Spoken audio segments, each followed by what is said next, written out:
সপ্তম শ্রেণীর শিক্ষার্থীরা কেমন আছো তোমরা সবাই? আশা করি তোমরা সবাই অনেক বেশি ভালো আছো। আমাদের চ্যানেলের নতুন একটি ক্লাসের ভিডিওতে তোমাদের সবাইকে স্বাগতম জানাচ্ছি। তো আজকে আমরা যে টপিকটা নিয়ে আলোচনা করব সেটা হচ্ছে তোমাদের বিজ্ঞান বইয়ের দ্বিতীয় অধ্যায় উদ্ভিদ ও প্রাণী কোষীয় সংগঠন। অর্থাৎ এই যে এখন স্ক্রিনে যে অধ্যায়টা দেখতে পাচ্ছ তোমাদের দ্বিতীয় অধ্যায় বিজ্ঞান বইয়ের, এই অধ্যায় নিয়ে আলোচনা করবো। ইতিপূর্বে এই অধ্যায়ের উপর একটা ক্লাস দেওয়া হয়েছে প্রথম পার্টে। আজকে আমরা প্লাস্টিডের পরবর্তী অংশ অর্থাৎ মাইটোকন্ড্রিয়া অংশ থেকে শুরু করবো।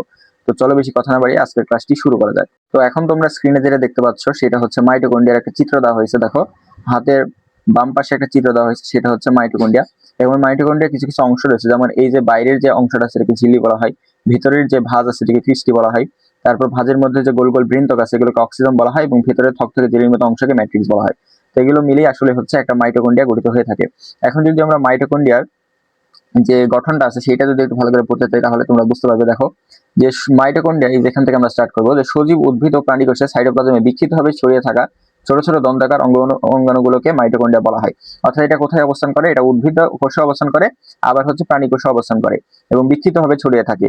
এই বিক্ষিপ্তভাবে ছড়িয়ে থাকা ছোট ছোট দন্তাকার অঙ্গাণুগুলোকে মাইটোকন্ড্রিয়া বলা হয় এবং এক বচনে বলা হয় মাইটোকন্ড্রিয়ন। তাহলে মাইটোকন্ড্রিয়া এটা হচ্ছে বহু বচন এবং এটার এক বচন হচ্ছে মাইটোকন্ড্রিয়ন। প্রতিটি মাইটোকন্ড্রিয়ার দ্বিস্তর পর্দা আবরণী দ্বারা আবৃত থাকে। এটা কিন্তু খুবই গুরুত্বপূর্ণ যে মাইটোকন্ড্রিয়া কি পরিমাণে আবরণী দ্বারা আবৃত থাকে। এটা হচ্ছে দ্বিস্তর আবরণী দ্বারা আবৃত থাকে, অর্থাৎ চারিদিকে যে আবরণীটা আছে ওইটা কিন্তু দুইটা পর্দা দ্বারা মানে বেষ্টিত থাকে বা আবরণিত থাকে, মানে দ্বিস্তরী পর্দা, মানে পর্দার দুইটা স্তর আছে। তো এর বহিঃপর্দাটি হচ্ছে মসৃণ হয়ে থাকে, মানে বাইরের যে পর্দাটা আছে এটা মসৃণ হয়ে থাকে, কিন্তু অন্তঃপর্দা অর্থাৎ ভেতরের যে পর্দা থাকে সেটা কিন্তু আঙুলের মতো অনেক ভাঁজ সৃষ্টি করে। এদেরকে ক্রিস্টি বলা হয়। এই যেখানে চিত্রে আমরা ক্রিস্টি দেখলাম, এটা মাঝ বরাবর যে ভাঁজটা সৃষ্টি হয়েছে ওইটাকেই এখানে ক্রিস্টি বলা হয়েছে। এবার দেখো মাইটোকন্ড্রিয়া আসলে আমাদের দেহে কি কি করে থাকে। তো মাইটোকন্ড্রিয়া হলো জীবের যাবতীয় বিপাকীয় কাজের শক্তি হলো মাইটোকন্ড্রিয়া, ঠিক আছে? জীবের যাবতীয় কাজের শক্তির যে উৎসটা আছে এটাকে মাইটোকন্ড্রিয়া বলা হয়। মাইটোকন্ড্রিয়া মূলত আমাদের দেহের যত রকমের কোষের বিক্রিয়া আছে যার মাধ্যমে আমাদের কোষগুলো বেঁচে থাকে এবং আমাদের কোষগুলো বিভাজিত হয়, এই সকল ধরনের বিক্রিয়াগুলো কিন্তু মাইটোকন্ড্রিয়ার মধ্যে হয়ে থাকে। যেমন একটা গুরুত্বপূর্ণ বিক্রিয়া হচ্ছে ক্রেবস চক্র। এটা তোমরা উঁচু ক্লাসে গেলে জানতে পারবে, ক্লাস 8 যখন উঠবে তখন তোমরা বুঝতে পারবে যে এই ক্রেবস চক্র এটা কিন্তু আমাদের দেহের শক্তি উৎপাদন করে এবং এই বিক্রিয়াটা মাইটোকন্ড্রিয়াতে হয়ে থাকে বলে মাইটোকন্ড্রিয়াকে দেহের কোষের যে পাওয়ার হাউস বা শক্তি ঘর বলা হয়। দেখো তোমাদের বইয়েও এটা কিন্তু সুন্দরভাবে লেখা হয়েছে যে জীবের যাবতীয় বিপাকীয় কাজের শক্তি হচ্ছে মাইটোকন্ড্রিয়া, এজন্য মাইটোকন্ড্রিয়াকে কোষের পাওয়ার হাউস বলা হয়। এবং সবুজ উদ্ভিদের এর সংখ্যা বেশি, তবে যকৃৎ কোষে এর সংখ্যা সহস্রাধিক। সহস্রাধিক বলতে বোঝাচ্ছে হাজারের বেশি। এবং কোন কোষে? প্রাণীর যকৃৎ কোষে। তার মানে সবুজ উদ্ভিদে মাইটোকন্ড্রিয়া অনেক পরিমাণে অবস্থান করে, তার পাশাপাশি প্রাণী মানে আমাদের দেহের যকৃৎ কোষে এর সংখ্যা সহস্রাধিক, সহস্রাধিক মানে হাজারের বেশি। এরপর দেখো গলজি বডি। গলজি বডি কি? গলজি বডি হলো এগুলো পর্দা ঘেরা গোলাকার সূত্রাকার নালিকা সমৃদ্ধ অঙ্গাণু যা নিউক্লিয়াসের কাছাকাছি অবস্থান করে। মানে গলজি বডি কোথায় অবস্থান করে একটু ভালো করে খেয়াল করো, নিউক্লিয়াসের কাছাকাছি অবস্থান করে। এবং উৎসক হরমোন ইত্যাদি ক্ষরণ করা এদের কাজ। কি কি? উৎসেচক হরমোন ইত্যাদি ক্ষরণ করা এর কাজ। মানে গলজি বডি কি করে থাকে? গলজি বডির মূল কাজ হলো হরমোন ক্ষরণ করা। তো এরপর যদি আমরা আরেকটু নিচের দিকে যাই, দেখো আরো একটি কোষীয় অঙ্গাণু আছে, সেটা হচ্ছে এন্ডোপ্লাজমিক রেটিকুলাম। এন্ডোপ্লাজমিক রেটিকুলামটা কি? সাইটোপ্লাজমে একক ঝিল্লি বেষ্টিত জালিকাকার অঙ্গাণু থাকে যা এন্ডোপ্লাজমিক রেটিকুলাম নামে পরিচিত বা এন্ডোপ্লাজমিক রেটিকুলাম বলা হয়। কোষে মসৃণ ও অমসৃণ এন্ডোপ্লাজমিক রেটিকুলাম পাওয়া যায়, ঠিক আছে? কোষের মধ্যে দুই ধরনের এন্ডোপ্লাজমিক রেটিকুলাম পাওয়া যায়, একটা হচ্ছে মসৃণ এবং আরেকটা হচ্ছে অমসৃণ। এরপর দেখো রাইবোজোম। সাইটোপ্লাজমে মুক্ত অবস্থায় বা এন্ডোপ্লাজমিক রেটিকুলামের গায়ে দানাদার, এই যে দানার মতো অঙ্গাণু, এই দানার মতো অঙ্গাণু যদি উল্লেখ থাকে তাহলে ওটাই হচ্ছে রাইবোজোম, ঠিক আছে? দানার মতো রাইবোজোম থাকে। তো রাইবোজোমে কি হয়? মূলত রাইবোজোমে প্রোটিন সংশ্লেষিত হয়। এই প্রশ্নটা অনেক বেশি দিয়ে থাকে সাধারণত ভাবে যে রাইবোজোমে আসলে কি সংশ্লেষিত হয়। তো এটা মার্ক করে দিলাম রেড পেন দিয়ে যে রাইবোজোমে প্রোটিন সংশ্লেষিত হয়, এটা তোমরা মনে রাখবে। তো এরপর আমরা পড়বো লাইসোজোম। লাইসোজোমটা কি? দেখো প্রাণী কোষের সাইটোপ্লাজমে দ্বিস্তর বিশিষ্ট লিপিপ্রোটিনের মেমব্রেনে আবৃত লাইসোজোম থাকে। এটি হাইড্রোলাইটিক এনজাইমকে ধারণ করে থাকে। তার মানে লাইসোজোমের কাজ কি? হাইড্রোলাইটিক এনজাইমকে ধারণ করে থাকা। এই জিনিসগুলো বেশি বেশি গুরুত্বপূর্ণ। সো এরপর দেখো, এরপর হচ্ছে সেন্ট্রিওল। প্রাণী কোষের নিউক্লিয়াসের কাছে দুটি ফাঁপা নলাকার দন্তাকার অঙ্গাণু দেখা যায়, তাদেরকে সেন্ট্রিওল বলা হয়, ঠিক আছে? তাহলে সেন্ট্রিওলটা কোথায় অবস্থান করে? এই যে প্রাণী কোষের নিউক্লিয়াসের কাছে, ঠিক আছে? প্রাণী কোষের নিউক্লিয়াসের কাছে দুটি ফাঁপা নলাকার বা দন্তাকার অঙ্গাণু দেখা যায়, এদেরকে সেন্ট্রিওল বলা হয়। সেন্ট্রিওল সাধারণত একটি স্বচ্ছ দানাবিহীন পদার্থ দ্বারা আবৃত থাকে এবং এই অবস্থায় এটিকে সেন্ট্রিওজোম বলে। তার মানে সেন্ট্রিওল যখন একটা দানাদার স্বচ্ছ দানাবিহীন পদার্থ দ্বারা আবৃত থাকে, মানে সাধারণত একটা স্বচ্ছ দানাবিহীন পদার্থ দ্বারা যখন আবৃত থাকে তখন এই অবস্থাকে সেন্ট্রোজোম বলে। তার মানে সেন্ট্রিওল কখন বলছে আর সেন্ট্রোজোম কখন বলছে, এই দুইটা জিনিস মাথায় রাখতে হবে। এবার দেখো উদ্ভিদ কোষে সেন্ট্রিওল সাধারণত ভাবে থাকে না, তবে নিম্ন শ্রেণীর উদ্ভিদ কোষ আছে যেমন ছত্রাকে হচ্ছে সেন্ট্রিওল অবস্থান করে। এবং প্রাণী কোষে বিভাজনের সময় অ্যাস্টার গঠন করা হচ্ছে সেন্ট্রিওলের প্রধান কাজ। এবং এই অ্যাস্টারটা কি? এই অ্যাস্টারটা হচ্ছে যার মাধ্যমে প্রাণী কোষ আসলে বিভাজিত হয়, ওইটাকে বলা হয় অ্যাস্টার, ঠিক আছে? এটা একটা প্রাণী কোষের বিভাজনের মধ্যবর্তী একটা ধাপের একটা অংশ অ্যাস্টার। সেইভাবে তোমরা এটাকে মনে রাখতে পারো। এরপর দেখো 8 নম্বরে আছে হচ্ছে কোষ গহ্বর।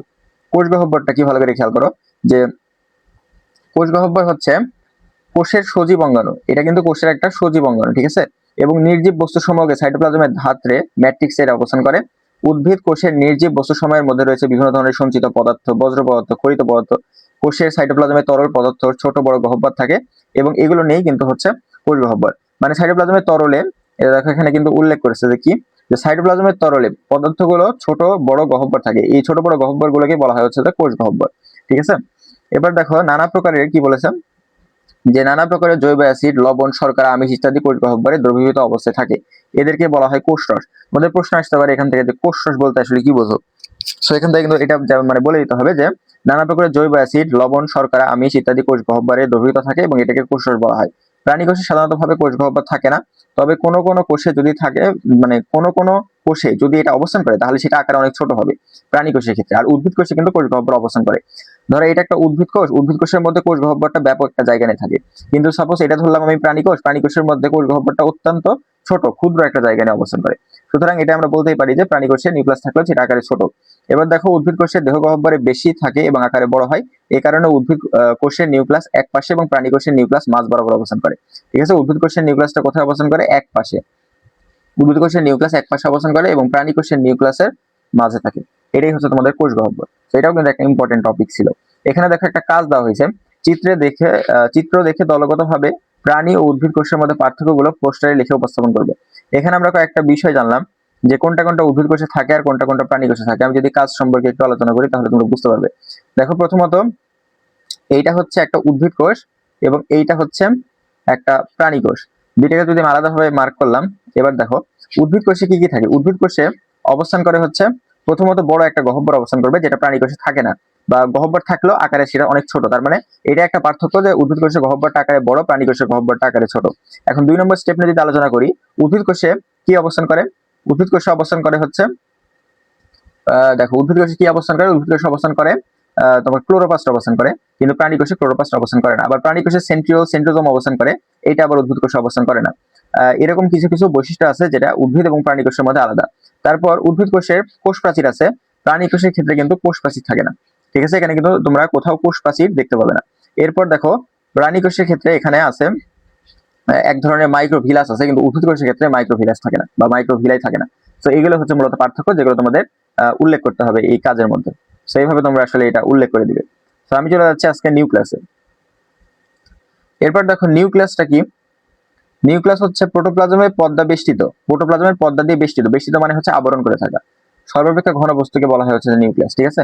প্রোটোপ্লাজমের পর্দা দিয়ে বেষ্টিত সর্বাপেক্ষা ঘন বস্তুকে বলা হয় নিউক্লিয়াস। এই যে পাশের চিত্র দেখতে পাচ্ছ, এটাই হচ্ছে নিউক্লিয়াসের চিত্র, ঠিক আছে। এইটা হচ্ছে একটা আদর্শ নিউক্লিয়াসের চিত্র।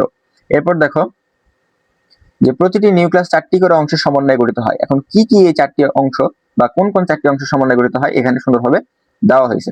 দেখো 1 নম্বর হচ্ছে নিউক্লিয়ার মেমব্রেন, মানে হচ্ছে আবরণী বা নিউক্লিয়ার পর্দা বলা হয়, মানে যেটা দ্বারা এই যে চারিদিকে ঘেরা অবস্থায় আছে এটাকে বলা হচ্ছে যে নিউক্লিয়ার মেমব্রেন বা নিউক্লিয়ার পর্দা, ঠিক আছে। এরপর 2 নম্বর হচ্ছে নিউক্লিওলাস, এই যে মাঝখানে কালো অংশটা আছে এটাকে বলা হয় নিউক্লিওলাস। এরপর আছে নিউক্লিয় জালিকা। নিউক্লিয় জালিকা কি?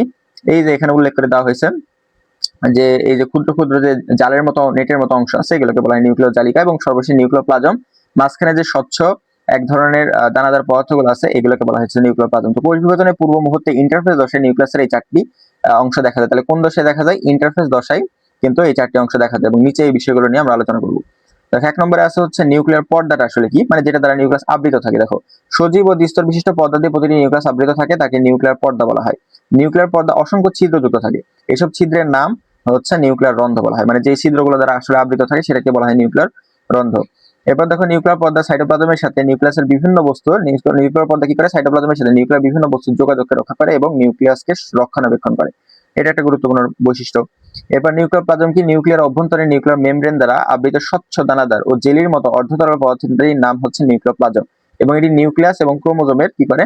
নিউক্লিয়াস এবং ক্রোমোজোমের মাতৃকাকে ধারণ করে থাকে, ঠিক আছে, মাতৃকাকে ধারণ করে থাকে এবং নিউক্লিয়ার জৈবনিক কার্যাবলী নিয়ন্ত্রণ করে থাকে। এরপর দেখো নিউক্লিওলাস কি? নিউক্লিয়ার অভ্যন্তরে অবস্থিত ক্ষুদ্র গোলাকার উজ্জ্বল অপেক্ষাকৃত ঘন বস্তুটি নিউক্লিওলাস নামে পরিচিত। ওই যে কালো একটা বস্তু ছিল উল্লেখ করে তোমাদেরকে দেখালাম ওইটা। সাপোজ ধরো যে এইটা যদি একটা নিউক্লিয়াস হয় তাহলে মাঝ বরাবর একটা কালো যে অংশটা ছিল ওই কালো অংশটাকেই বলা হচ্ছে যে নিউক্লিওলাস, অর্থাৎ এইটা, ঠিক আছে, এটাকে বলা হচ্ছে নিউক্লিওলাস। এবার দেখো সাধারণত ভাবে প্রতিটি নিউক্লিয়াসে একটি কিন্তু নিউক্লিয়াস থাকে, প্রতি নিউক্লিয়াসে একটি নিউক্লিওলাস থাকে। এটা কিন্তু খুবই গুরুত্বপূর্ণ টপিক। এরপর দেখো নিউক্লিয়ার জালিকাটা কি। নিউক্লিয় জালিকা হচ্ছে বা ক্রোমাটিন তন্তু হচ্ছে নিউক্লিওপ্লাজম ভাসমান অবস্থায় পেঁচানো সুতার মতো খাটো মোটা গঠনটি নিউক্লিয় জালিকা বা ক্রোমাটিন জালিকা নামে পরিচিত। অর্থাৎ ক্রোমোজোম যেমন এরকম পেঁচানো আকৃতির থাকে না, ওই রকম পেঁচানো, এই যে ধরো মানে নিউক্লিয়াসের মধ্যে এরকম পেঁচানো আকৃতির অবস্থান থাকলো, এগুলোকে বলা হচ্ছে নিউক্লিয় জালিকা। তো এটা কি কোষ বিভাজনের সময় তন্তুময় গঠনটি খাটো মোটা হয় এবং ক্রোমোজোম হিসেবে এটা দৃশ্যমান হয়ে যায়, মানে পরবর্তীতে এটা ক্রোমোজোম হিসেবে দৃশ্যমান হয়। তো এরপর দেখো এখানে কিছু নতুন শব্দ আমরা এখানে শিখলাম। নতুন কি কি শব্দ আমরা শিখলাম আমরা একটু মার্ক করে দিলে তোমরা বুঝতে পারবে। দেখো এখানে আমরা কয়েকটা গুরুত্বপূর্ণ নতুন শব্দ শিখছি। কি কি নতুন শব্দ? প্রথমে হচ্ছে আমরা শিখলাম কোষ পর্দা, protoplasm, cytoplasm, plastid, mitochondria, endoplasmic reticulum, lysosome, nucleic acid এবং ক্রোমোজোম। এই কয়েকটা নতুন শব্দ শিখলাম। তো আজকের ক্লাসটি আমরা মূলত এই পর্যন্তই রাখছি। আগামী ক্লাসে আমরা পরবর্তী যে টপিকটা আছে, অর্থাৎ এর পরবর্তী টপিক উদ্ভিদ টিস্যুর বৈশিষ্ট্য এবং হচ্ছে কাজ, অর্থাৎ আমরা এইখান থেকে শুরু করব। ঠিক আছে, উদ্ভিদ টিস্যুর বৈশিষ্ট্য এবং কাজ এই টপিক থেকে শুরু করব এবং আর একটা ক্লাসের মাধ্যমে আমরা এই অধ্যায়টাকে কমপ্লিট করে দেওয়ার চেষ্টা করব। দেখা হবে পরবর্তী নতুন কোনো ক্লাসে। সে পর্যন্ত সবাই ভালো থাকবে। ধন্যবাদ সবাইকে।